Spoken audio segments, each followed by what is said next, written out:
Hey everyone, today we're going to be showing you this miniature, make it miniature botanical set. This is for ages 6+, and you're going to get 70 pieces in it. So this is everything you're going to get inside. You have miniature jars and pots and bags. There's strawberries, you have little bunnies and carrots. Bag contains lots of little flowers and plants. Fake rock, like this, is silicone sealant along with stickers.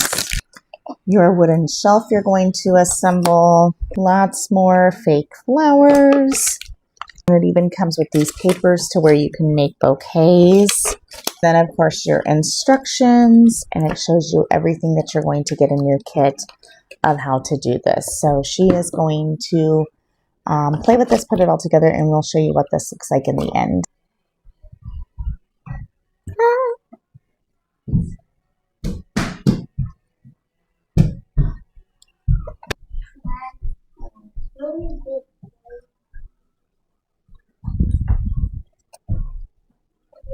So she has actually set this up in her Barbie house, which I think is adorable for her Barbies to tend to the little flower area garden, or she could have like a little sail with it. So this is really fun for kids to make and also to play with afterwards. So thanks for watching. Bye.